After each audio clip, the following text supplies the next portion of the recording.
നമ്മൾ ഇന്നൊരു പുതിയ ഒരു ചാപ്റ്റർ സ്റ്റാർട്ട് ചെയ്യാൻ പോവാം. പുതിയൊരു ചാപ്റ്റർ സ്റ്റാർട്ട് ചെയ്യുന്നു. ലോസ് ഓഫ് മോഷൻ എന്നാണ് ആ ചാപ്റ്ററിന്റെ പേര്. Laws of motion. So laws of motion എന്നാണ് ചാപ്റ്റർ സ്റ്റാർട്ട് ചെയ്യുന്നത്. മോഷനെ കുറിച്ചുള്ള നിയമങ്ങൾ ഉൾക്കൊള്ളുന്ന ചാപ്റ്റർ നമ്മൾ 9ാം ക്ലാസ്സിലൊക്കെ പഠിച്ചിട്ടുള്ള ചാപ്റ്ററിന്റെ കണ്ടിന്യൂഷൻ തന്നെയാണ്. അപ്പൊ ഈ ചാപ്റ്ററിൽ മോഷൻ ഉണ്ടാക്കുന്ന ഫോഴ്സിനെ കുറിച്ചും അതിന്റെ കുറച്ച് നിയമങ്ങളെ കുറിച്ചുമാണ് നമ്മൾ എന്ത് ചെയ്യുന്നത്, പഠിക്കുന്നത്. അപ്പോ നേരിട്ട് തന്നെ ചാപ്റ്ററിലേക്ക് പോവാം. ഈ മോഷനെ കുറിച്ച് ആദ്യമായിട്ട് എങ്ങനെ ഉണ്ടാകുന്നു എന്ന് പറഞ്ഞിട്ടുള്ള ആളാണ് അരിസ്റ്റോട്ടിൽ. കേട്ടോ? അരിസ്റ്റോട്ടിലിന് കേട്ടോ? അരിസ്റ്റോട്ടിലാണ് മോഷനെ കുറിച്ച് ഒരു ആദ്യമായിട്ടൊരു കാര്യം പറയുന്നത്. അരിസ്റ്റോട്ടിൽ ഒരു ഫുട്ബോൾ കളിക്കാരനായിരുന്നു എന്ന് വിചാരിക്കുക. അരിസ്റ്റോട്ടിൽ ഒരു ഫുട്ബോൾ കളിക്കാരനായിരുന്നു. അപ്പൊ ഈ ഫുട്ബോൾ കളിച്ചുകൊണ്ടിരിക്കുന്ന അരിസ്റ്റോട്ടിൽ എന്ന് വിചാരിച്ചാൽ മതി. ഫുട്ബോൾ കളിച്ചുകൊണ്ടിരിക്കുന്ന അരിസ്റ്റോട്ടിൽ ഇങ്ങനെ ഫുട്ബോൾ കളിച്ചുകൊണ്ടിരിക്കുമ്പോൾ ആദ്യം ഒരു പന്ത് തട്ടുന്നു. അതായത് പന്തുമ്മയ്ക്കൊരു ഫോഴ്സ് കൊടുക്കുന്നു. ആദ്യം ആ ഫോഴ്സ് കാരണം കൊണ്ട് പന്ത് കുറച്ചു ദൂരം മുന്നോട്ട് പോകുന്നു, അല്ലെ?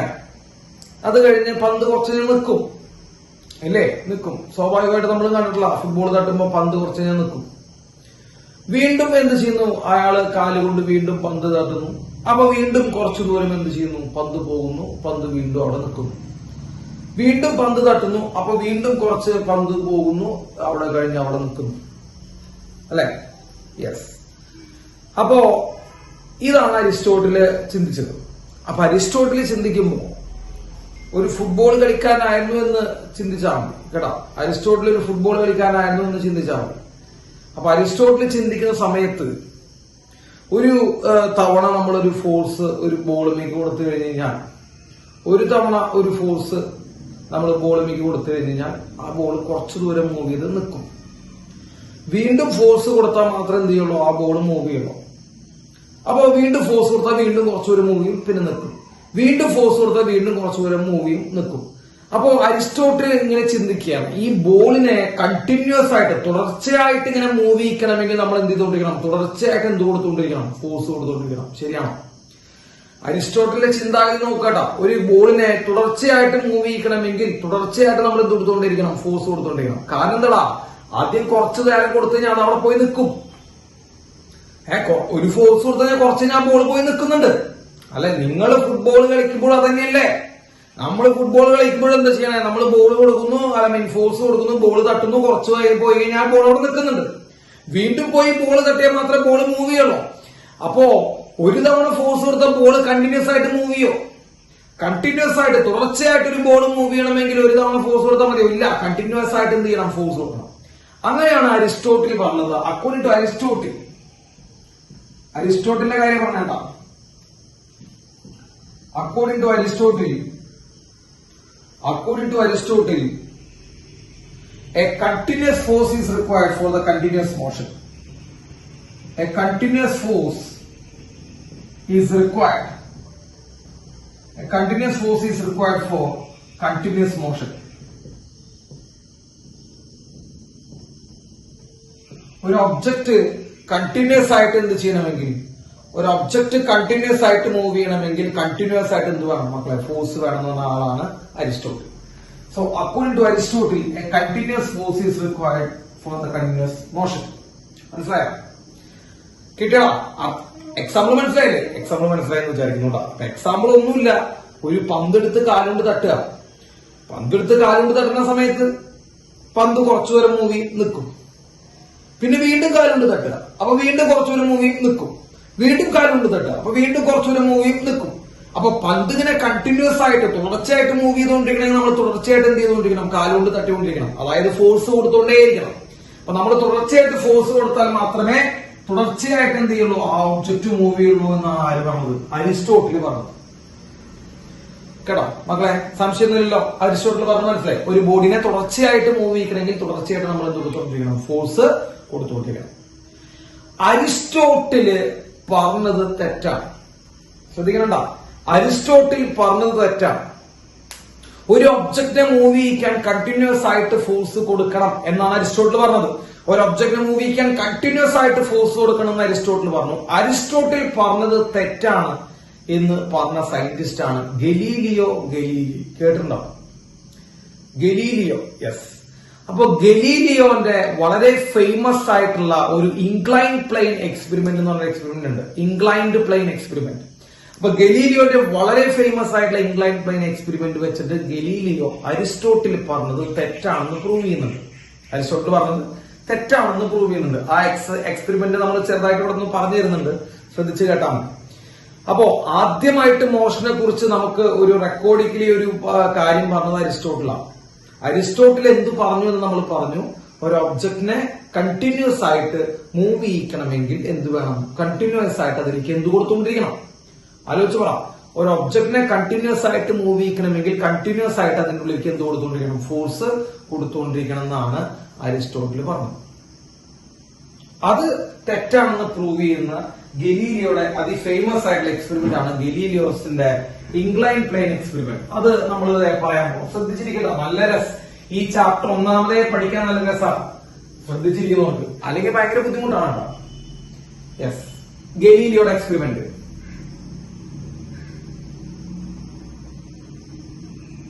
ഗലീലിയോയുടെ എക്സ്പെരിമെന്റ് ഇൻക്ലൈൻഡ് പ്ലെയിൻ എക്സ്പെരിമെന്റ് ആണെന്ന് നമ്മൾ പറയാൻ പോകും. നോക്കൂ, ഗലീലിയോ ഒരു ഇൻക്ലൈൻഡ് പ്ലെയിൻ എടുത്തു. മക്കളെ, ഇൻക്ലൈൻഡ് പ്ലെയിൻ എന്ന് പറഞ്ഞാൽ ചെരിഞ്ഞ പ്രതലം. വേറൊന്നും ഇല്ലാട്ടാ. ഒരു ഇൻക്ലൈൻഡ് പ്ലെയിൻ ഇങ്ങനെ വെച്ചു, ഒരു സർഫസ് ഇങ്ങനെ വെച്ചു, പിന്നെ ഒരു സർഫസ് ഇങ്ങനെയും വെച്ചു, പിന്നെ ഒരു സർഫസ് ഇങ്ങനെയും വെച്ചു. അതായത് അവിടെ ഞങ്ങൾ 3 സർഫസുകൾ എടുത്തിട്ടുണ്ട് അല്ലെ. 3 സർഫസുകൾ എടുത്തിട്ടുണ്ട്. 1, 2, 3. അതിൽ 3 സർഫസില് ഒന്നാമത്തെയും മൂന്നാമത്തെയും സർഫസ് ഇൻക്ലൈൻഡ് ആണ്, ചെരിഞ്ഞിട്ടാണ് നിൽക്കുന്നത്. നിങ്ങൾക്ക് അവിടെ ഫിഗറിൽ കാണുന്നുണ്ടല്ലോ അല്ലെ. ഒന്നാമത്തെയും മൂന്നാമത്തെയും സർഫസ് ഇൻക്ലൈൻഡ് ആണ്, രണ്ടാമത്തെ സർഫസ് ഫ്ലാറ്റ് ആയിട്ട് നിൽക്കുന്നത്. ഇത് വളരെ സ്മൂത്ത് ആയിട്ടുള്ള സർഫസ് ആണ് ഗലീലിയോ എടുത്തിട്ടുണ്ടാവുക. സ്മൂത്ത് ആയിട്ടുള്ള സർഫസ് ആണ് ഗലീലിയോ എടുത്തത്. സ്മൂത്ത് എന്ന് പറയുമ്പോൾ നമുക്കറിയാം, ഒരു തരി ഫ്രിക്ഷൻ പോലും ഇല്ല എന്ന് വിചാരിക്കുക.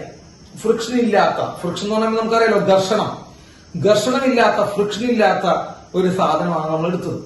വളരെ സ്മൂത്ത് ആയിട്ടുള്ള ഒരു 3 സർഫസുകൾ എടുത്തു. ആ 3 സർഫസിലെ ഒന്നാമത്തെയും ലാസ്റ്റത്തെയും സർഫസ്, ഇവിടെയും സർഫസ് ഇൻക്ലൈൻഡ് പ്ലെയിൻ വെച്ചു, ഇൻക്ലൈൻഡ് സർഫസ് വെച്ചു, ഇത് ഫ്ലാറ്റ് വെച്ചു. എന്നിട്ട് ഗലീലിയോ ഇവിടെ നിന്ന് ഒരു ബോൾ ഇടാം. മക്കളെ, ഒരു ബോൾ എടുത്തു. ഒരു ബോള് H ഹൈറ്റിൽ നിന്നാണ് വിടുന്നത്. ഞാനിവിടെ എഴുതി വെക്കുന്നുണ്ടോ മക്കളെ? H ഹൈറ്റിൽ നിന്ന് ഈ ബോൾ റിലീസ് ചെയ്യുന്ന താഴേക്ക്. ഈ ഹൈറ്റ് ആണ് H ഇട്ടാ. മക്കളെ, ഈ ഹൈറ്റ് ആണ് H ഇട്ടാ.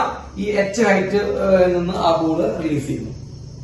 ക്ലിയർ ആയോ മക്കളെ? നിങ്ങൾക്ക് എല്ലാവർക്കും അറിയാം, ഇത് താഴേക്ക് വരുന്നവരും ബോളിന് എന്ത് സംഭവിക്കണം? ആലോചിച്ച് പറ.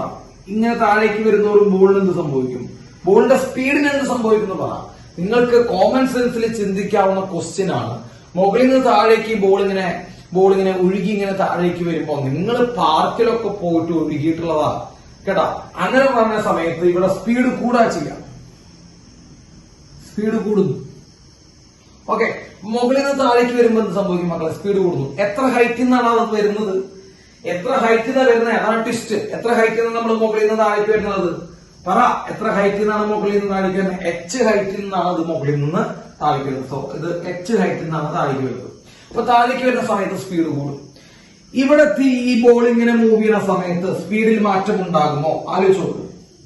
ഇവിടെ ഇങ്ങനെ മൂവ് ചെയ്യുന്ന സമയത്ത് സ്പീഡ് മാറുന്നുണ്ടോ? ആലോചിക്കുക. നിങ്ങൾക്ക് ഒരു നിരപ്പായുള്ള ഒരു സ്ഥലത്തൂടെ പോണ സമയത്ത് സ്പീഡ് കൂടുകയോ കുറയോ ചെയ്യോ?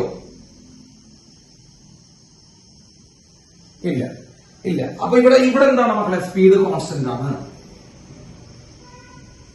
ഇവിടെ സ്പീഡ് കോൺസ്റ്റന്റ് ആണ്. ഇവിടെ എന്ത് ചെയ്യില്ല? സ്പീഡിൽ മാറ്റില്ല. അപ്പൊ ചില കുട്ടികൾ ചോദിക്കും, സാർ അങ്ങനെയല്ലല്ലോ. ചില കുട്ടികൾക്ക് നമ്മൾ ഡൗട്ട് പറഞ്ഞുതരാം. സാർ അങ്ങനെയല്ലല്ലോ, നമ്മൾ ഇങ്ങനെ നിരപ്പായ സ്ഥലത്തൂടെ പോകുമ്പോഴും കുറച്ച് കഴിഞ്ഞാൽ നിൽക്കില്ലേ സാർ? അങ്ങനെ ചോദിക്കാം ചില ആൾക്കാർക്ക്. ചില ആൾക്കാർ അങ്ങനെ ചിന്തിക്കും, നിരപ്പായ സ്ഥലത്ത് കൂടെ പോകുമ്പോ കുറച്ച് കഴിഞ്ഞാൽ നമ്മുടെ എല്ലാ ബോളുകളും നിൽക്കുന്നില്ലേ? ഇപ്പൊ നമ്മളിവിടെ ബോള് വെറുതെ നിരപ്പായ സ്ഥലത്തൂടെ ഉരുട്ടി കഴിഞ്ഞാൽ അത് അവിടെ പോയി നിൽക്കുന്നില്ലേ? അങ്ങനെ ചോദിക്കും. നിരപ്പായ സ്ഥലത്തൂടെ ബോൾ പോയി കഴിഞ്ഞാൽ നിൽക്കുന്നുണ്ടല്ലോ സാർ എന്ന് ചോദിക്കാം. പക്ഷെ അവിടെ ഫ്രിക്ഷൻ ഉണ്ടോ? നിങ്ങൾ അങ്ങനെ ചോദിക്കുന്ന ആൾക്കാരൊക്കെ നമ്മുടെ അവിടെ ഫ്രിക്ഷൻ ഉണ്ട്. ഈ ഗലീലിയോ എന്താണ് അത്രയും സ്മൂത്ത് ആയിട്ടുള്ള സർഫസ് എടുത്തിരിക്കുന്നു, അവിടെ ഫ്രിക്ഷൻ ഇല്ല എന്ന് വിചാരിക്കുന്നു. കേട്ടോ, മനസ്സിലായ? അവിടെ എന്തില്ല എന്ന് വിചാരിക്കുന്നു? ഫ്രിക്ഷൻ ഇല്ല എന്ന് വിചാരിക്കുന്നു. അപ്പൊ ഫ്രിക്ഷൻ ഇല്ലാത്ത കാരണം കൊണ്ട് എന്ത് ചെയ്യില്ല? അതവിടെ നിൽക്കൂടാ. ഫ്രിക്ഷൻ ഏതായാലും അതോടെ നിൽക്കുമോ? ഇല്ല, അതിന്റെ സ്പീഡും കുറയില്ല കേട്ടോ, സ്പീഡും കുറയില്ല. അപ്പൊ നിങ്ങൾ സാധാരണ ലൈഫിലുള്ള സിറ്റുവേഷനുമായിട്ട് ഒന്ന് കമ്പയർ ചെയ്യുമ്പോൾ നമ്മുടെ ലൈഫിൽ അത് ഫ്രിക്ഷൻ ഉണ്ട്, അവിടെ അത് എന്തില്ല, ഫ്രിക്ഷൻ ഒഴിവാക്കിയിട്ടാണ് ഗലീലിയോ കൺസിഡർ ചെയ്യുന്നത്. അപ്പൊ അത് കാരണം കൊണ്ട് ഇവിടെ എന്ത് ചെയ്യില്ല, സ്പീഡിൽ കുറയില്ല. ഇനി മുകളിലേക്ക് കയറി പോകുമ്പോൾ എന്ത് സംഭവിക്കും മക്കളെ? ആലോചിച്ച് പറ. മുകളിലേക്ക് കയറി പോകുമ്പോൾ എന്ത് സംഭവിക്കും? നിങ്ങൾക്കറിയാം, ഒരു ബോൾ ഇങ്ങനെ മുകളിലേക്ക് കയറി പോകുമ്പോൾ അതിന്റെ സ്പീഡ് കുറയാ ചെയ്യാ കൂടാ ചെയ്യാം. മുകളിലേക്ക് കയറി പോകുമ്പോൾ സ്പീഡ് കൂടാ ചെയ്യാ കുറയാ ചെയ്യാ കുറയാണ് ചെയ്യാം. യെസ്. അപ്പൊ ഇവിടേക്ക് മുകളിലേക്ക് കയറി പോകുമ്പോൾ മക്കളെ എന്ത് സംഭവിക്കാം? സ്പീഡ് കുറയും. അങ്ങനെ സ്പീഡ് കുറഞ്ഞ് ഇതവിടെ പോയി നിൽക്കും. ഇതവിടെ പോയിട്ട് നിൽക്കും, അല്ല നിൽക്കും, ഉറപ്പല്ലേ? യെസ്. ഒരു ഹൈറ്റ് എത്തി കഴിഞ്ഞാൽ നിൽക്കും. ഗലീലിയോ കണ്ടുപിടിച്ച ഏറ്റവും പ്രധാനപ്പെട്ട ഒരു പ്രത്യേകത എന്താണെന്ന് വെച്ച് കഴിഞ്ഞാൽ, ഗലീലിയോ കണ്ടുപിടിച്ച ഏറ്റവും ഇമ്പോർട്ടന്റ് ആയിട്ടുള്ള ഒരു പോയിന്റ് എന്താണെന്ന് വെച്ച് കഴിഞ്ഞാൽ, ഇതിങ്ങനെ മുകളിലേക്ക് പോയി, ഇതിങ്ങനെ മുകളിലേക്ക് പോകുന്നതനുസരിച്ച്, ബോൾ മുകളിലേക്ക് പോകുന്നതനുസരിച്ച് സ്പീഡ് കുറഞ്ഞ് അവിടെ എന്ത് ചെയ്യുന്നുണ്ട് മക്കളെ? ബോൾ നിൽക്കുന്നുണ്ട്. ബോൾ അവിടെ നിൽക്കുന്നുണ്ട് എന്ന് പറഞ്ഞു. ആ ബോൾ നിൽക്കുന്ന ഹൈറ്റ് എച്ചാണ്. ആ ബോൾ നിൽക്കുന്ന ഹൈറ്റ് എച്ചാണ് എന്ന് പറയുന്നത് എന്താണ് മക്കളെ? ഒരേ ഹൈറ്റിൽ നിൽക്കണമെന്നർത്ഥം. അപ്പൊ ഇവിടെ നിന്ന് എത്ര ഹൈറ്റിൽ നിന്നാണ് ബോൾ ഉരുട്ടി വിടുന്നത്, താഴേക്ക് വിടുന്നത്, ഇവിടെ നിന്ന് എത്ര ഹൈറ്റിൽ നിന്നാണ് ബോൾ താഴേക്ക് വിടുന്നത്, അത്രയും ഹൈറ്റ് ഇത് മുകളിലേക്ക് എത്തുക. മനസ്സിലായോ? ഇവിടുന്ന് എത്ര ഹൈറ്റിൽ നിന്നാണ് താഴേക്ക് വിടുന്നത്, അത്രയും ഹൈറ്റിലേക്ക് തന്നെയാണ് എന്ത് ചെയ്യുക, അത് മുകളിലേക്ക് നിൽക്കുക. അതാണ് ഗലീലിയോ കണ്ടുപിടിച്ച ഒരു കാര്യം. ഇവിടെ എത്ര ഹൈറ്റിൽ നിന്നാണ് ഇവിടുന്ന് റിലീസ് ചെയ്യുന്നത്, അവിടെ അത്രയും ഹൈറ്റ് എത്തിയത് ബോൾ നിൽക്കുള്ളൂ. ക്ലിയർ ആയ മക്കളെ? യെസ്. അപ്പൊ ഇവിടുന്ന് താഴേക്ക് പോകുന്നോറും എന്ത് സംഭവിക്കണം മക്കളെ? ഇവിടുന്ന് താഴേക്ക് പോകുന്നോറും അതിന്റെ സ്പീഡ് ആലോചിച്ചോളാം. ഇവിടുന്ന് താഴേക്ക് പോകുന്നോറും അതിന്റെ സ്പീഡ് ഇങ്ങനെ കൂടി വരും. ഇവിടുന്ന് ഇങ്ങനെ ഈ പ്ലെയിൻ സർഫസിലൂടെ പാസ് ചെയ്യുമ്പോൾ അതിന്റെ സ്പീഡിൽ മാറ്റണ്ട. പ്ലെയിൻ സർഫസിലൂടെ അതിന്റെ സ്പീഡ് കോൺസ്റ്റന്റ് ആണ്. പിന്നെ വീണ്ടും മുകളിലേക്ക് കയറുമ്പോൾ സ്പീഡ് എന്ത് ചെയ്യണം മക്കളെ? വീണ്ടും മുകളിലേക്ക് കയറുമ്പോൾ സ്പീഡ് കുറയും. ഇതൊക്കെ 4ാം ക്ലാസ്സിലെ പിള്ളേർക്ക് പറഞ്ഞു കൊടുത്താലും മനസ്സിലാവുന്ന കാര്യങ്ങളാട്ടോ ഈ സാധനങ്ങളൊക്കെ. +1 ഒന്നല്ല. സ്പീഡ് കുറഞ്ഞത് നിൽക്കും. അങ്ങനെ നിൽക്കണമെങ്കിൽ എത്ര ഹൈറ്റ് എത്തണം മക്കളെ? അവിടെയാണ് പോയിന്റ് ഇട്ടാ. ഇവിടെ നിന്ന് എത്ര ഹൈറ്റ് നാളെ പുറപ്പെടുന്ന അതേ ഹൈറ്റ് ഇവിടെ നിൽക്കുള്ളൂ. ഹൈറ്റ് എത്തണം. അപ്പൊ ഗലീലിയോയ്ക്ക് മനസ്സിലായത് ഇവിടെ എത്ര ഹൈറ്റ് പുറപ്പെട്ടെ അതേ ഹൈറ്റ് അപ്പുറത്തെ സൈഡിൽ നിൽക്കുള്ളൂ എന്ന് മനസ്സിലായി. അപ്പൊ ഗലീലിയോ എന്ത് ചെയ്തു? ഇനി അടുത്ത സെറ്റിൽ എന്ത് ചെയ്തു വെച്ച് കഴിഞ്ഞാൽ, അടുത്ത ഘട്ടത്തിൽ അയാൾ എന്ത് ചെയ്തു വെച്ച് കഴിഞ്ഞാൽ, അടുത്ത നെക്സ്റ്റ് സ്റ്റേജിൽ അയാൾ എന്ത് ചെയ്തു? ഈ ഇൻക്ലൈൻ പ്ലെയിൻ മാറ്റി കളഞ്ഞിട്ട് ഈ ഇൻക്ലൈൻ പ്ലെയിന് പകരം എന്താ ഇങ്ങനൊരു ഇൻക്ലൈൻ പ്ലെയിൻ വെച്ച്, അതായത് കുറച്ചുകൂടി ചെരിവ് കുറച്ചു. ഇൻക്ലൈൻ പ്ലെയിന്റെ ചെരിവ് കണ്ട, ഇൻക്ലൈൻ പ്ലെയിന്റെ ചെരിവ് എന്ത് ചെയ്തു മക്കളെ? എന്ന് കുറച്ചു. ഇങ്ങനെയാണ് ഇപ്പൊ ഇൻക്ലൈൻ പ്ലെയിൻ ഇരിക്കണമെന്ന് വിചാരിക്കുക കേട്ടാ. മനസ്സിലായ? ഇതായിരുന്നു തുടക്കത്തിലുള്ള ഇൻക്ലൈൻ പ്ലെയിൻ. പിന്നെ ആളെന്ത് ചെയ്തു? ഇൻക്ലൈൻ പ്ലെയിന്റെ ഇൻക്ലിനേഷൻ ആ ചെരിവ് എന്ത് ചെയ്തു? ഒന്ന് കുറച്ചു കൊടുത്തു. അപ്പൊ എന്ത് സംഭവിക്കും മക്കളെ? ഇവിടുന്ന് ഇതേ ഹൈറ്റിൽ ബോൾ ഇറക്കി വിട്ടു. ഇതേ ഹൈറ്റിൽ ബോൾ ഇറക്കി വിട്ടു. അപ്പൊ ബോൾ ഇങ്ങനെ താഴേക്ക് വരുന്നു. താഴേക്ക് വരുമ്പോൾ സ്പീഡ് കൂടുന്നു. പിന്നെ സ്പീഡ് എന്തായി നിൽക്കുന്നു? കോൺസ്റ്റന്റ് നിൽക്കുന്നു. പിന്നെ ബോൾ ഈ ഇൻക്ലൈൻ പ്ലെയിനിൽ കൂടെ കയറി പോകുമ്പോ സ്പീഡ് കുറഞ്ഞ് എന്ത് സംഭവിക്കും മക്കളെ? ഇവിടെ എത്തുമ്പോ ബോൾ നിൽക്കും. എവിടെ എത്തുമ്പോഴാണ് ബോൾ നിൽക്കുക? അതേ ഹൈറ്റ് എത്തുമ്പോ ബോൾ നിൽക്കും കേട്ടോ. ഇതേ ഹൈറ്റ് എത്തുമ്പോ ഇവിടെ എത്തിയിട്ടും അതേ ഹൈറ്റിൽ ബോൾ നിൽക്കും. മനസ്സിലായോ കേട്ടോ? അതേ ഹൈറ്റിൽ എത്തുമ്പോ ബോൾ നിൽക്കും. പിന്നെയും അയാൾ എന്ത് ചെയ്തു? അടുത്ത സ്റ്റേജ് അയാൾ എന്ത് ചെയ്തു? വീണ്ടും ഈ ഇൻക്ലൈൻ പ്ലെയിന്റെ ഇൻക്ലിനേഷൻ കുറച്ചു. കാണുന്നുണ്ടല്ലോ അല്ലെ? വീണ്ടും ആ ഇൻക്ലൈൻ പ്ലെയിന്റെ ഇൻക്ലിനേഷൻ എന്ത് ചെയ്തു? ആള് കുറച്ചു. അപ്പൊ വീണ്ടും എന്ത് ചെയ്യുന്നു? ഇവിടുന്ന് ബോൾ ഇറക്കി വിടുന്നു. ബോൾ ഇറക്കി വിടുമ്പോ മക്കൾ എന്ത് സംഭവിക്കും? ഇങ്ങനെ ബോൾ പോയി ഏത് നിൽക്കുള്ളോ? എവിടെ നിൽക്കുള്ളോ?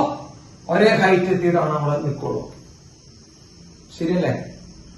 ശരിയല്ല? ഒരേ ഹൈറ്റ് എത്തിയിട്ടാ നിൽക്കുള്ളൂ. അപ്പൊ ഇവിടെ നിന്ന് എത്ര ഹൈറ്റിനാണ് പുറത്തിറങ്ങുന്നത് അത്രയും ഹൈറ്റിന് ഇവിടെ നിർത്തുണ്ടാവും.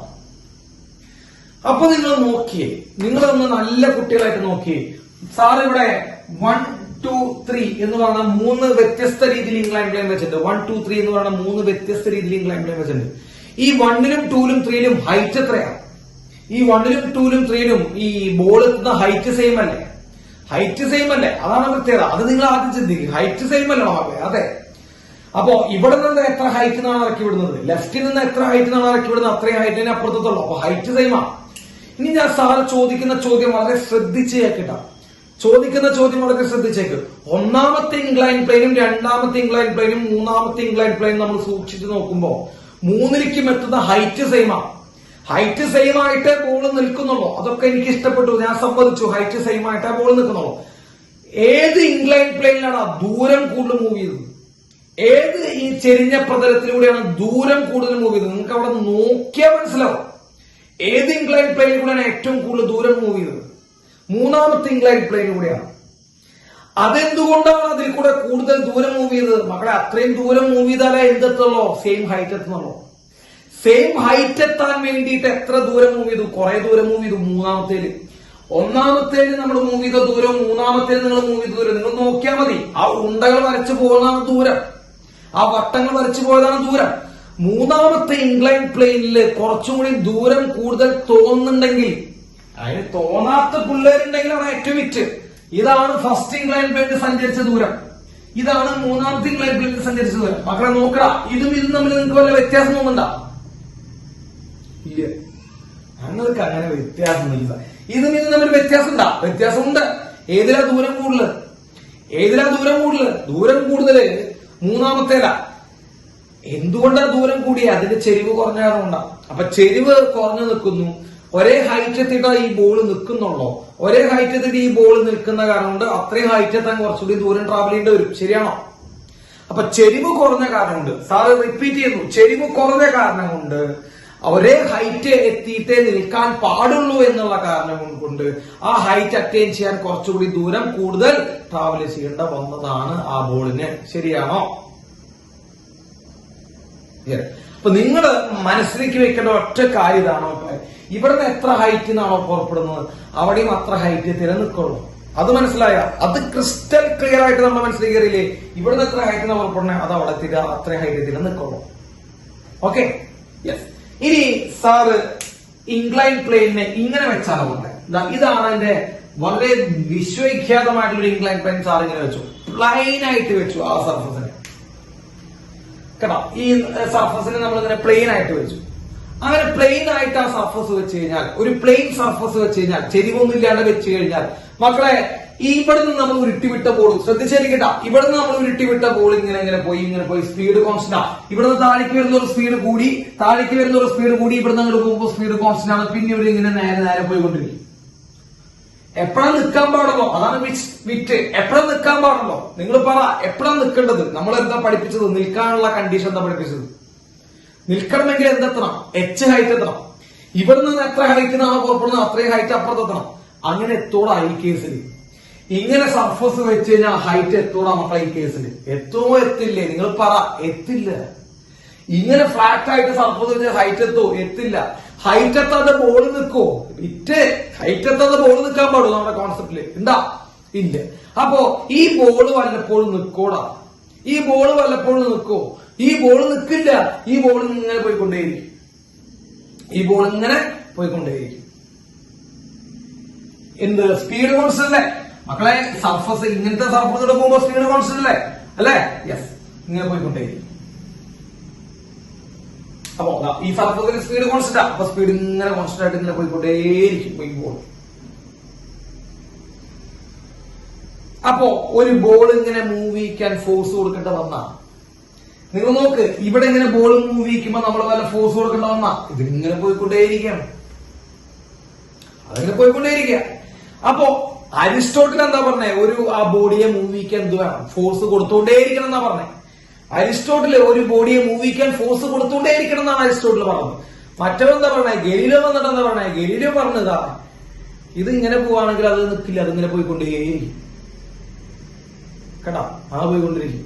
അങ്ങനെ മൂവ് ചെയ്യാൻ ഫോഴ്സിന്റെ ആവശ്യമുണ്ടോ? ഇല്ല. അപ്പൊ ചില കുട്ടികളെങ്കിലും ചോദിക്കും, സാർ ഇത് നിൽക്കില്ലേ? ചില കുട്ടികളെങ്കിലും അവരുടെ മനസ്സിലുണ്ടാവും ചിലപ്പോ, അത് നിൽക്കില്ലേ സാർ? എന്നോടുള്ള ഒരു ഇത് കാരണം കൊണ്ട് ചോദിക്കാതായിരിക്കും. ചോദിച്ചാൽ ചീത്തയായിട്ടാണെന്ന് വിചാരിച്ചത് ചോദിക്കാതായിരിക്കും. ഇത് നിൽക്കില്ലേ സാർ എന്ന് ചോദിക്കും. മക്കളെ, ഇത് നിൽക്കില്ല. കാരണം അതിൽ ഫ്രിക്ഷൻ ഇല്ല. എന്നാൽ ഇതെനിക്ക് ഞങ്ങൾക്ക് കാണിച്ചു തരാൻ പറ്റുമെന്ന് ചോദിച്ചാൽ ഞാൻ പറയും കാണിച്ചു തരാൻ പറ്റില്ല. കാരണം ഫ്രിക്ഷൻ ഇല്ലാത്തൊരു സാധനം നമ്മുടെ ഈ നാട്ടിലുണ്ടാ.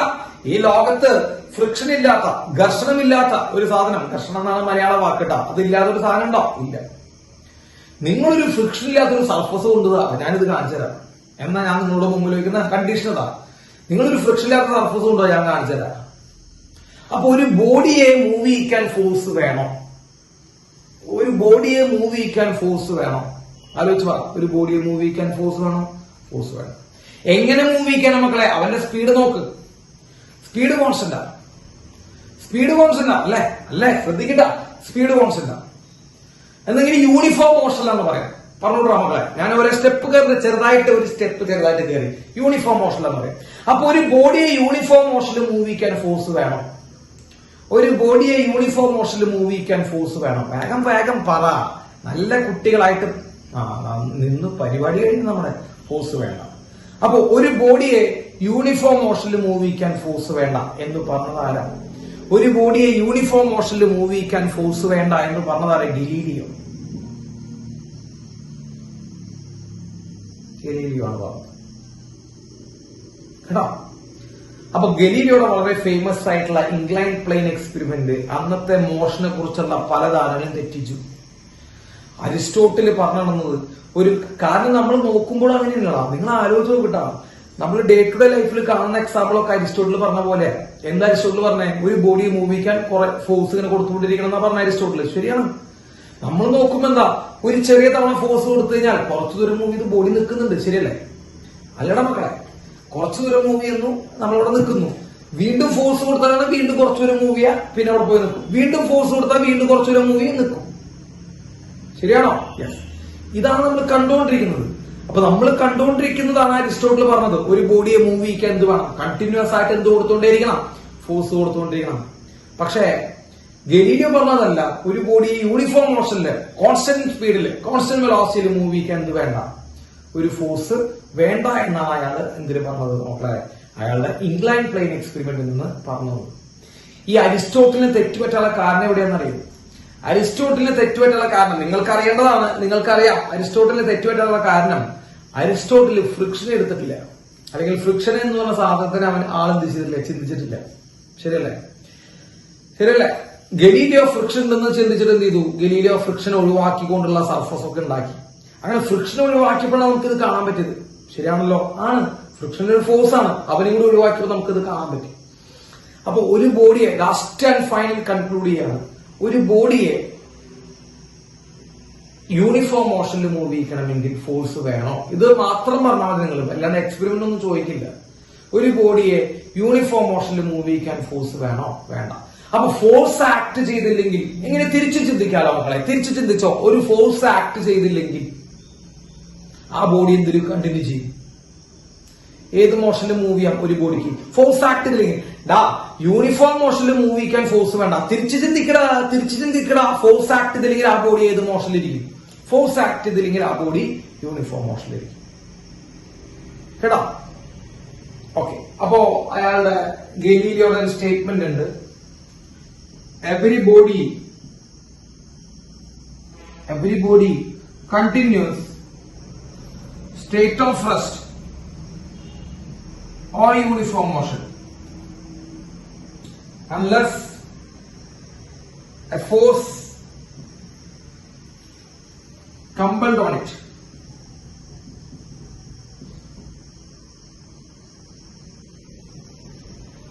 ഇതാണ് ഗലീലിയോയുടെ സ്റ്റേറ്റ്മെന്റ്. ഗലീലിയോയുടെ സ്റ്റേറ്റ്മെന്റ് ഇതാ: എല്ലാ വസ്തുക്കളും, എവരി ബോഡി, സാർ പറഞ്ഞുതരാം കേട്ടാ, പേടിക്കുന്നു വേണ്ടാ. എവരി ബോഡി എന്ന് പറഞ്ഞാൽ എല്ലാ വസ്തുക്കളും കണ്ടിന്യൂ ചെയ്യുന്നു, തുടർന്നു പോകുന്നു എന്നർത്ഥം. തുടരുന്നു. എന്തിലൊക്കെ തുടരുന്നു? റെസ്റ്റിലോ യൂണിഫോം മോഷനിലോ. കേട്ടാ, റെസ്റ്റിലോ യൂണിഫോം മോഷനിലോ. അൺലെസ്, ഇല്ലെങ്കിൽ, എന്തില്ലെങ്കിൽ, ഒരു ഫോഴ്സ് അത് നമുക്ക് ആക്ട് ചെയ്തില്ലെങ്കിൽ. അതാണ് അർത്ഥം മക്കളെ. ഫോഴ്സ് ആക്ട് ചെയ്തില്ലെങ്കിൽ ബോഡി ഏത് മോഷനിൽ മൂവ് ചെയ്യാന്ന് ഞാൻ നിങ്ങളോട് പറഞ്ഞ ഫോഴ്സ് ആക്ട് ചെയ്തില്ലെങ്കിൽ ബോഡി ഏത് മോഷനിൽ മൂവ് ചെയ്യാം? നമ്മളിപ്പോ പറഞ്ഞതാ ഗലീലിയോന്റെ യൂണിഫോം മോഷനിൽ മൂവ് ചെയ്യാം. ഫോഴ്സ് ആക്ട് ചെയ്തില്ലെങ്കിൽ ഒരു ബോഡിയുടെ സ്പീഡ് മാറും. ഫോഴ്സ് ആക്ട് ചെയ്തില്ലെങ്കിൽ ഒരു ബോഡിയുടെ സ്പീഡ് മാറും? ഇല്ല. നമ്മൾ നോക്കൂടാ, സ്പീഡ് കോൺസ്റ്റന്റ് ആയിട്ട് പോകുന്നു. അപ്പോ ഒരു ബോഡി കോൺസ്റ്റന്റ് സ്പീഡിൽ മൂവ് ചെയ്യാൻ ഫോഴ്സ് വേണോ മക്കളെ? നമ്മൾ മനസ്സിലാക്കിയത് പറ. ഒരു ബോഡി കോൺസ്റ്റന്റ് സ്പീഡിൽ മൂവ് ചെയ്യാൻ ഫോഴ്സ് വേണോ? എല്ലാവരും വേണം. കോൺസ്റ്റന്റ് സ്പീഡിൽ മൂവ് ചെയ്യാൻ ഫോഴ്സ് വേണോ? വേണ്ട. തിരിച്ചു ചിന്തിക്ക്. ഫോഴ്സ് ആക്ട് ചെയ്തില്ലെങ്കിൽ ഈ ബോഡി ഏത് മോഷനിൽ മൂവ് ചെയ്യും? ഫോഴ്സ് ആക്ട് ചെയ്തില്ലെങ്കിൽ ഈ ബോഡി ഏത് മോഷനിൽ മൂവ് ചെയ്യും മക്കളെ? ഏത് മോഷനിൽ മൂവ് ചെയ്യും? യൂണിഫോം മോഷനിൽ മൂവ് ചെയ്യും. അല്ലെങ്കിൽ റസ്റ്റിലിരിക്കും, വെറുതെ ഇരിക്കും. അത് പിന്നെ സിമ്പിൾ ആണല്ലോ. ഫോഴ്സ് ആക്ട് ചെയ്തിൽ ഒരു ബോഡി വെറുതെ ഇരിക്കും എന്ന് പറയാൻ നമുക്ക് വലിയ ഭീകരമായിട്ടുള്ള അറിവിന്റെയോ മറ്റേ ചിന്തിക്കേണ്ടതിന്റെ ആവശ്യമില്ല. ഫോഴ്സ് ആക്ട് ചെയ്തിൽ ഒരു ബോഡി റസ്റ്റിലിരിക്കും, ഉറപ്പാണ്. അപ്പോ ഫോഴ്സ് ആക്ട് ചെയ്തില്ലെങ്കിൽ ഒരു ബോഡി റസ്റ്റിലോ അല്ലെങ്കിൽ ഏത് മോഷനിലോ പോകും. അതാണ് പറഞ്ഞത്. ഫോഴ്സ് ആക്ട് ചെയ്തില്ലെങ്കിൽ ഒരു ബോഡി റസ്റ്റിലിരിക്കും, അല്ലെങ്കിൽ എന്ത് പോകും? യൂണിഫോം മോഷനിൽ പോകും. ഇതാണ് ഗലീലിയോയുടെ സ്റ്റേറ്റ്മെന്റ്. സോ എവ്രിബോഡി മക്കളെ എല്ലാ വസ്തുക്കളും കണ്ടിന്യൂ ചെയ്യുന്നു, തുടരുന്നു. ഏതിലൊക്കെ? റെസ്റ്റിലോ യൂണിഫോം മോഷനിലോ തുടരുന്നു. മക്കളെ റെസ്റ്റിലോ യൂണിഫോം മോഷനിലോ തുടങ്ങണമെങ്കിൽ അവിടെ എന്ത് ആക്ട് ചെയ്യാൻ പാടില്ല മക്കളെ? യൂണിഫോം മോഷനിൽ മൂവ് ചെയ്യുന്ന ഒരു ബോഡിയുമേ ഫോഴ്സ് ആക്ട് ചെയ്യണ്ട. ഇല്ല, നെറ്റ് ഫോഴ്സ് ഇല്ല. യെസ്, റെസ്റ്റിലിരിക്കുന്ന ഒരു ബോഡിയുമേ ഫോഴ്സ് ആക്ട് ചെയ്യുന്നത് പറയാൻ പറ്റുമോ? വെറുതെ ഇരിക്കുന്ന ഒരു ബോഡി ഇല്ല. യെസ്, അപ്പോ ഫോഴ്സ് ആക്ട് ചെയ്തെങ്കിൽ റെസ്റ്റിലോ യൂണിഫോം മോഷനിലോ ഇരിക്കുന്നതാണ് ആര് പറഞ്ഞത്? ഗലീലിയോ പറഞ്ഞത്. കേട്ടോ, ഗലീലിയോ അങ്ങനെയാണ് പറഞ്ഞത്. ഇതേ നിയമം നിങ്ങൾ വല്ലയിടത്തും കണ്ടുപിടിച്ചിട്ടുണ്ടോ? എനിക്ക് ഓർമ്മയില്ല സാർ. ഇതേ നിയമം നിങ്ങൾ വല്ലയിടത്തും കണ്ടുപിടിച്ചിട്ടുണ്ടോ? Everybody continues in state of rest എന്നൊക്കെ പറഞ്ഞിട്ട് ഒരു നിയമം കണ്ടുപിടിച്ചിട്ടുണ്ടോ? ന്യൂട്ടന്റെ ഫസ്റ്റ് ലോ നമ്മൾ പഠിച്ചത് അങ്ങനെയാണ്. ന്യൂട്ടന്റെ ആദ്യത്തെ ചലന നിയമം, ന്യൂട്ടന്റെ ഫസ്റ്റ് ലോ ശരിക്കും ഗലീലിയോ ഉണ്ടാക്കിയതാണ്. അതാണ് വിറ്റ്. കേട്ടാ, ഗലീലിയോയുടെ നിയമമാണ്. ഗലീലിയോയുടെ നിയമം ന്യൂട്ടൺ അതേപോലെ കട്ട് ആൻഡ് കോപ്പി ചെയ്തിട്ടുള്ള, കട്ട് എടുത്തു എന്നല്ല പറഞ്ഞത്, കട്ട് ആൻഡ് കോപ്പി, അതേപോലെ എന്ത് ചെയ്യുന്നു? കോപ്പി ചെയ്തെടുത്ത് വെച്ചിട്ടുള്ളതാണ് ഫസ്റ്റ് ലോ ഓഫ് മോഷൻ. ഇപ്പൊ ഫസ്റ്റ് ലോ ഓഫ് മോഷൻ ആരുണ്ടാക്കിയെന്ന് വെച്ചാൽ ഗലീലിയോ ഉണ്ടാക്കിയതാണ്. ഗലീലിയോയുടെ ലോ ഓഫ് ഇനേർഷ്യ ആണത്. ഇതിനെ ലോ ഓഫ് ഇനേർഷ്യ എന്ന് വിളിക്കേണ്ട. യെസ്, അത് ഗലീലിയോയുടെ ലോ ആണ്. അത് ന്യൂട്ടൺ അതേപോലെ എടുത്തു എന്നുള്ളൂ. വേറെ പേടിക്കൊന്നും വേണ്ട. കേട്ടോ, ഫസ്റ്റ് ലോ ന്യൂട്ടന്റെ അല്ല, ശരിക്കും ഗലീലിയോടെയാണ്. രണ്ടാമത്തെ മൂന്നാമത്തെ ലോ ആണ് ന്യൂട്ടന്റെ ലോ. ക്ലിയർ ആയോടാ? അപ്പൊ ഒരു ബോഡി യൂണിഫോം മോഷനിൽ മൂവ് ചെയ്യാൻ ഫോഴ്സ് വേണോ മക്കളെ?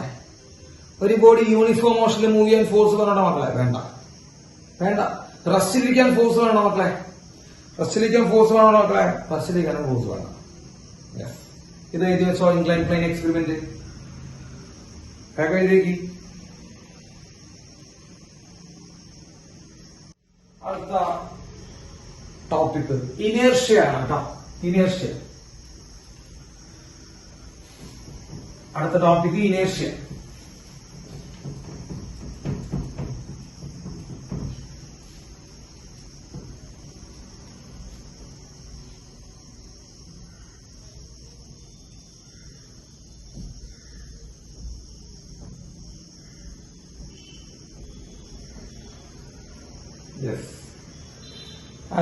ഇനിയിതാ ഗേൾസുകാർക്ക് എന്തെങ്കിലും ക്ലാസ് ഒക്കെ സ്കൂളിൽ വരുന്നുണ്ടെങ്കിൽ തലേ ദിവസം പറയാം. നമ്മുടെ ഒരു 7 മണി 7 ആകുമ്പോഴേക്കും പറയാം. നിങ്ങൾക്ക് അറിയാലോ അപ്പുറത്തെ ദിവസം ക്ലാസ് നിന്ന് ഒരു 7 മണി 7 ആകുമ്പോഴേക്കും പറഞ്ഞു കഴിഞ്ഞാൽ അതിനനുസരിച്ചിട്ട് അതിന്റെ വിടാം.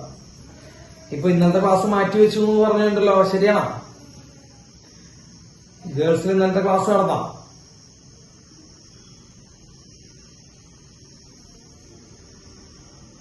ആരോടാ പറയുന്നത്? കേക്കട്ടാ?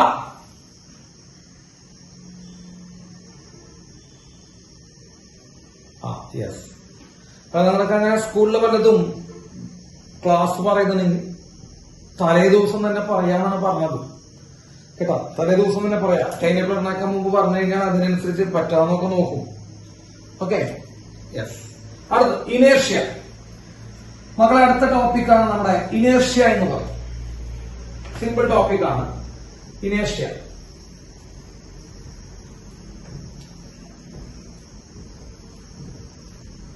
കേട്ടോ, തുടങ്ങാം. എന്താണ് മക്കളെ ഇനേർഷ്യ എന്ന് പറയുമ്പോ? നമ്മൾ കേട്ടിട്ടുള്ള ജഡത്വം എന്നാണ് മലയാളത്തിൽ, അല്ലെ? ജഡത്വം, ഇനേർഷ്യ എന്നൊക്കെ പറയും. എന്താണ് ഇനേർഷ്യ? ഒരു ബോഡി ഏതവസ്ഥയിലാണോ ഇരിക്കുന്നത് ആ അവസ്ഥയിൽ തന്നെ കണ്ടിന്യൂ ചെയ്യാനുള്ള ആഗ്രഹം, അല്ലെ? It is a tendency of a body to remain its present state. അതിനെയാണ് നമ്മൾ ഇത് വിളിക്കുന്നത് ഇനേർഷ്യ എന്ന് പറഞ്ഞു വിളിക്കുന്നത്. ഇപ്പൊ വെറുതെ ഇരിക്കുന്ന ഒരു ബോഡിക്ക് വെറുതെ ഇരിക്കുന്ന ഒരു ആഗ്രഹം വരും.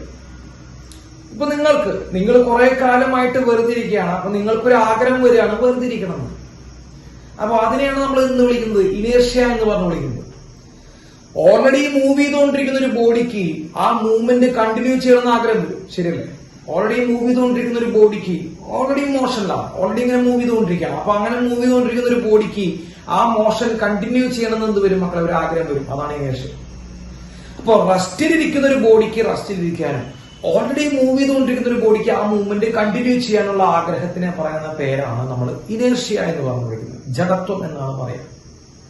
പല എക്സാമ്പിൾസ് നമ്മൾ ചെറിയ ക്ലാസ്സിലൊക്കെ പഠിച്ചിട്ടുള്ള, അതുകൊണ്ട് എന്നെ കൊണ്ട് പറയിപ്പിക്കരുത്.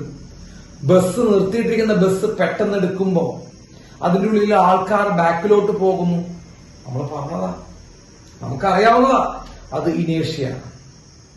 ഓടിക്കൊണ്ടിരിക്കുന്ന ബസ് പെട്ടെന്ന് നിർത്തുമ്പോൾ അതിനുള്ള ആൾക്കാർ മുമ്പിലോട്ട് പോകുന്നു, ഇനേർഷ്യയാണ്. ഓടിക്കൊണ്ടിരിക്കുന്ന ഒരു ബസ്സിൽ നിന്ന് ചാടിയിറങ്ങുന്ന ഒരാള് കുറച്ചു ദൂരം കൂടി ഓടിക്കൊണ്ടിരിക്കണം, അല്ലെങ്കിൽ ആള് വീഴും. ഓടിക്കൊണ്ടിരിക്കുന്ന ബസ്സിൽ നിന്ന് ചാടി പുറത്തേക്ക് ഇറങ്ങുന്ന ആള് കുറച്ചു ദൂരം കൂടി എന്ത് ചെയ്യണം, അയാളുടെ ഓട്ടം കണ്ടിന്യൂ ചെയ്യണം, അല്ലെങ്കിൽ ആള് വീഴും. കേട്ടോ, ഇതൊക്കെ ഇനേർഷ്യയുടെ എക്സാമ്പിൾസ് ആണ്.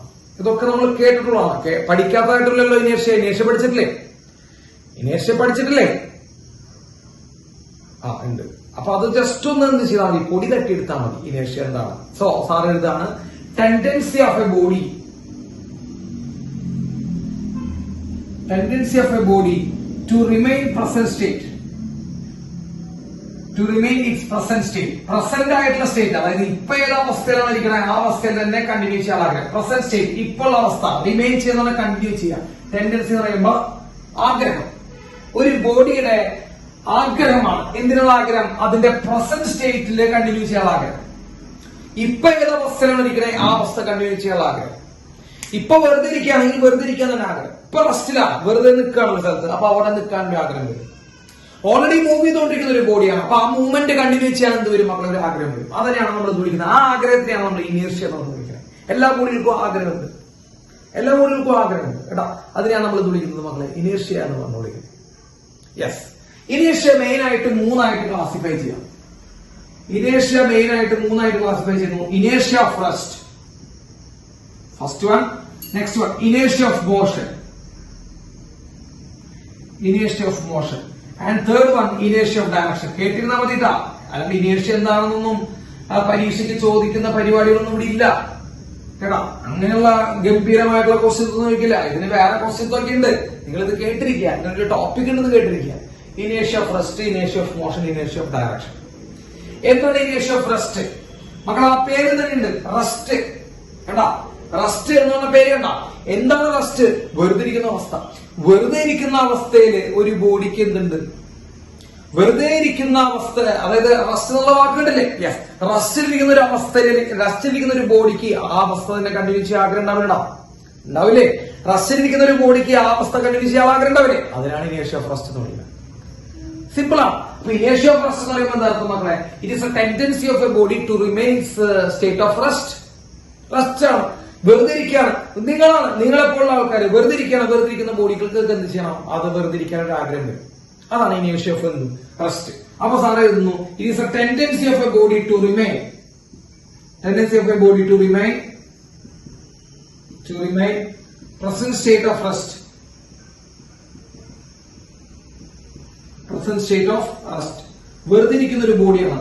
വെറുതെ ഇരിക്കുന്ന ഒരു ബോഡിക്ക് ആ വെറുതെ തന്നെ ഇരിക്കാനുള്ള ആഗ്രഹം, അതാണ് ഇനേർഷ്യ ഓഫ് റെസ്റ്റ് കേട്ടോ. റെസ്റ്റ് എന്നുള്ള വാക്കൊന്നും, റെസ്റ്റ് എന്നുള്ള വാക്കെന്ന് പറഞ്ഞാൽ വെറുതെ ഇരിക്കുക. വെറുതെ ഇരിക്കുന്ന ബോഡി വെറുതെ തന്നെ. നിർത്തിയിട്ടിരിക്കുന്ന ബസ് പെട്ടെന്ന് നിൽക്കുമ്പോൾ ബാക്കിലേക്ക് ആൾക്കാർ വരുന്നത് ഇനേർഷ്യ ഓഫ് റെസ്റ്റ് ആണ്. നിർത്തിയിട്ടിരിക്കുന്ന ഒരു ബസ് പെട്ടെന്ന് നിൽക്കുമ്പോൾ ബാക്കിലേക്ക് ആൾക്കാർ പോകുന്നത് ഇനേർഷ്യ ഓഫ് റെസ്റ്റ് ആണ് കേട്ടോ. അത് എക്സാമ്പിൾ. ഇനി ഇനേർഷ്യ ഓഫ് മോഷൻ. മക്കളെ മൈഹാട്ട് പഠിക്കലടാ, ചിന്തിക്കടാ. മോഷൻ, ഇനേർഷ്യ ഓഫ് മോഷൻ എന്ന് പറയുമ്പോ എന്താ? ആ ബോഡി എന്തിലാ? ഇനേർഷ്യ ഓഫ് മോഷൻ എന്ന് പറയുമ്പോ ആ ബോഡി എന്തിലാണ്? ആ ബോഡി മോഷനിലാണ്. മൂവ് ചെയ്തുകൊണ്ടിരിക്കുന്ന ഒരു ബോഡിക്ക് ആ മൂവ്മെന്റ് പെട്ടെന്ന് നിർത്താൻ പറ്റുമോ? മൂവ് ചെയ്യുന്ന ഒരു ബോഡിക്ക് ആ മൂവ്മെന്റ് എന്ത് ചെയ്യാൻ ആഗ്രഹം ഉണ്ടാവും മക്കളെ? മൂവ് ചെയ്തുകൊണ്ടിരിക്കുന്ന ആ ബോഡിക്ക് ആ മൂവ്മെന്റ് കണ്ടിന്യൂ ചെയ്യുന്ന ആഗ്രഹം ഉണ്ടാവും ഇല്ലേ? യെസ്, അതാണ് inertia of motion. So tendency of a body, tendency of a body to remain its state of motion. ഓടിക്കൊണ്ടിരിക്കുന്ന ഒരു ബോഡിക്ക് ആ മോഷൻ കണ്ടിന്യൂ ചെയ്യാനുള്ള ആഗ്രഹത്തിനെയാണ് നമ്മൾ വിളിക്കുന്നത് മക്കളെ ഇനേർഷ്യ ഓഫ് മോഷൻ കേട്ടോ. ഇപ്പൊ ഓടിക്കൊണ്ടിരിക്കുന്ന ബസ്സിൽ നിന്ന് ചാടി ഇറങ്ങി കഴിഞ്ഞാൽ പെട്ടെന്ന് നിൽക്കാൻ പറ്റില്ല. പെട്ടെന്ന് ഞാൻ ഈ വീഴും. ഓടിക്കൊണ്ടിരിക്കുന്ന ഒരു ബസ്സിൽ നിന്ന് നിങ്ങൾ ചാടിക്കിറങ്ങി കഴിഞ്ഞാൽ നമ്മൾ മൂവ് ചെയ്തുകൊണ്ടിരിക്കുകയായിരുന്നു ബസ്സിന്റെ ഉള്ളിൽ. ബസ്സിന്റെ ഉള്ളിൽ നമ്മൾ മൂവ് ചെയ്തുകൊണ്ടിരിക്കുക. അങ്ങനെ ഓടിക്കൊണ്ടിരിക്കുന്ന ബസ്സിൽ നമ്മൾ പെട്ടെന്ന് ചാടി ഇറങ്ങി കഴിഞ്ഞാൽ സംഭവിക്കും, നമ്മുടെ ബോഡി പെട്ടെന്ന് നിൽക്കാൻ പറയില്ല. നിന്ന് കഴിഞ്ഞാൽ പ്രശ്നമാണ്, വീണ് പോകും. അപ്പൊ നമ്മൾ ആ മോഷൻ കുറച്ച് ദൂരം കൂടി കണ്ടിന്യൂ ചെയ്യണം. അതാണ് ഓടിക്കൊണ്ടിരിക്കുന്ന ബസ്സിൽ നിന്ന് ആൾക്കാർ ചാടി കഴിഞ്ഞാൽ നമ്മൾ കുറച്ചുകൂടി ദൂരം കൂടി ഓടുന്നത്. അതിൽ ഓടിക്കൊണ്ടിരിക്കുന്ന ഒരു ബസ് നമ്മൾ ബ്രേക്ക് ഔട്ടുമ്പോൾ നമ്മൾ മുമ്പിലോട്ട് ഇങ്ങനെ പോകുന്നത് ഇനേർഷ്യ ഓഫ് മോഷൻ അങ്ങനെ ഉണ്ടാ കേട്ടാ. അതാണ് ഇനേർഷ്യ ഓഫ് മോഷൻ. ഇനി അടുത്തൊന്നും മക്കളെ ഇനേർഷ്യ ഓഫ് ഡയറക്ഷൻ. പറഞ്ഞേ, നിങ്ങൾക്ക് അവിടെ വാക്കിലുണ്ടല്ലോ, അവിടെ ഹെഡിങ് തന്നെയാണ് ഇനേർഷ്യ ഓഫ് ഡയറക്ഷൻ. എന്ന് പറയുന്നത് അർത്ഥം ഒരു പെർട്ടിക്കുലർ ഡയറക്ഷനിലോട്ട് മൂവ് ചെയ്തുകൊണ്ടിരിക്കുന്ന ഒരു ബോഡിക്ക് ആ ഡയറക്ഷൻ ചേഞ്ച് ചെയ്യാൻ സാധിക്കുമോ? ഇല്ല. അതാണ് inertia of direction. So it is a tendency of a body to remain in present direction. ഏത് ഡയറക്ഷനാണോ ഇപ്പൊ പോകുന്നത് ആ ഡയറക്ഷൻ തന്നെ കണ്ടിന്യൂ ചെയ്യാൻ ആഗ്രഹം. അതാണ് ഇനേർഷ്യ ഓഫ് ഡയറക്ഷൻ. ഡയറക്ഷനും ഇനേർഷ്യ ഉണ്ട്. അപ്പൊ റെസ്റ്റിനും ഇനേർഷ്യ ഉണ്ട്, മോഷനും ഇനേർഷ്യ ഉണ്ട്, ഡയറക്ഷനും ഇനേർഷ്യ ഉണ്ട്. Tendency of a body to remain its present direction. Tendency of a body to remain its present direction. ഇപ്പോ ഉള്ള ഏത് ഡയറക്ഷനിലോട്ടാണ് ആ ഡയറക്ഷൻ തന്നെ കണ്ടിന്യൂ ചെയ്യാനുള്ള ആഗ്രഹത്തിനെയാണ് നമ്മൾ എന്ന് വിളിക്കുന്നത് മക്കളെ. ആഗ്രഹത്തിനെയാണ് നമ്മൾ ഇനേർഷ്യ ഓഫ് ഡയറക്ഷൻ എന്ന് പറഞ്ഞ് വിളിക്കുന്നത്. കേട്ടോ, ഇപ്പൊ ഞാൻ ഒരു ഉദാഹരണം പറഞ്ഞുതരാം. നമ്മൾ ഈ ബസ്സില് പോകുന്ന സമയത്ത് നല്ല ഷാർപ്പ് ടേൺ എടുക്കുന്ന സമയത്ത്, ബസ് നന്നായി വളവ് ശക്തമായിട്ടുള്ള വലിയൊരു വളവ് തിരിയുന്ന സമയത്ത് നമ്മൾ അതിനുള്ള പാസഞ്ചേഴ്സ് ഇങ്ങനെ സൈഡിലേക്ക് പോവാറില്ലടാ. നിങ്ങൾ ശ്രദ്ധിച്ചിട്ടുണ്ടാവും. ബസ് ഇങ്ങനെ കൊടൂര വളവ് വളയ്ക്കുന്ന സമയത്ത്, ബസ് ഇങ്ങനെ വളച്ചു പോണ സമയത്ത് നമ്മൾ അതിന്റെ പാസഞ്ചേഴ്സ് ഇങ്ങനെ സൈഡിലേക്ക് പോകും. അതിന്റെ കാറ് നമ്മൾ അത്യാവശ്യം നല്ല സ്പീഡിൽ ഒരു കാറിന്റെ ഒരു കർവ് മറ്റേ ഒരു വളവ് വളയ്ക്കണമെങ്കിൽ കാറിൽ പാസഞ്ചേഴ്സ് ഇങ്ങനെ പോകുന്നുണ്ട്. കാരണം ഉണ്ടാവും. അത് ഇനേർഷ്യ ഓഫ് ഡയറക്ഷൻ ആണ് ഉണ്ടാവും. അപ്പൊ നല്ലൊരു ശക്തമായിട്ടുള്ളൊരു വളവ് വളയ്ക്കുന്ന സമയത്ത് നമ്മൾ എന്ത് ചെയ്യുന്നുണ്ട്, ഒരു നമ്മുടെ ബസ്സിന്റെ ഉള്ളിൽ വെച്ച് നമ്മൾ ഇങ്ങനെ സൈഡിലേക്ക് മൂവ് ചെയ്യുന്നത് ഇനേർഷ്യ ഓഫ് ഡയറക്ഷൻ ആണ് ഉണ്ടാവും. കേട്ടോ, യെസ്. അപ്പൊ ഇതാണ് 3 ടൈപ്പ് ഓഫ് എന്ത് മക്കളെ, 3 ടൈപ്പ് ഓഫ് ഇനേർഷ്യ എന്ന് പറയുന്നത് ഇതാണ്. കേട്ടോ, ഒരു കാര്യം കൂടി ഞാൻ പറഞ്ഞുതരാം. Inertia depends on mass.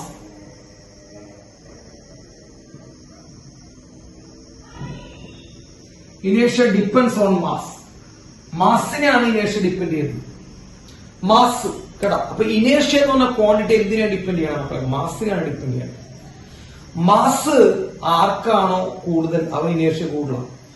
Mass ആർക്കാണോ കൂടുതൽ ഇനേർഷ്യ കൂടുതലാണ്. ഒരു സൈക്കിളിനാണോ ഒരു ലോറിക്കാണോ ഇനേർഷ്യ കൂടുതൽ എന്ന് വെച്ച് കഴിഞ്ഞാൽ ഒരു ലോറിക്കാണ് ഇനേർഷ്യ കൂടുതൽ. ഒരു കല്ലിനാണോ വലിയൊരു ഇരുമ്പ് കട്ടയ്ക്കാണോ ഇനേർഷ്യ കൂടുതൽ. ഒരു ചെറിയ കല്ലിനാണോ വലിയൊരു ഇരുമ്പ് കട്ടയ്ക്കാണോ ഇനേർഷ്യ കൂടുതൽ എന്ന് പറഞ്ഞാൽ വലിയ ഇരുമ്പ് കട്ടയ്ക്കാണ് ഇനേർഷ്യ കൂടുതൽ. കാരണം അവിടെ മാസ് കൂടുതലാണ്. അപ്പൊ inertia is depending on mass. മനസ്സിലായി? ഇനേർഷ്യ മാസിനെയാണ് ഡിപ്പെൻഡ് ചെയ്യുന്നത്. അപ്പൊ ഇനേർഷ്യയുടെ മെഷർ എന്ന് പറയുന്നത് മാസാണ്. മനസ്സിലാക്കാം? ഇനേർഷ്യ അളന്ന് എഴുതുക എന്ന് പറഞ്ഞു കഴിഞ്ഞാൽ നമ്മൾ മാസാണ് അളന്ന് എഴുതാറ്. So is a measure of inertia എന്ന് പറയുന്നത് മാസാണ്. ക്ലിയർ ആയോ? അപ്പൊ ഇനേർഷ്യ എന്ന് പറയുന്നത് മാസ് തന്നെയാണ്. കേട്ടോ, മാസാണ് ഇനേർഷ്യനെ ഡിപ്പെൻഡ് ചെയ്യുന്ന ഏറ്റവും പ്രധാനപ്പെട്ട ഫാക്ടർ. ഓക്കെ, അപ്പൊ ഈ കാര്യങ്ങൾ നോട്ട് ചെയ്യാം മക്കളെ. ഇനേർഷ്യനെ കുറിച്ചുള്ള ഈ കാര്യങ്ങൾ നോട്ട് ചെയ്യാം.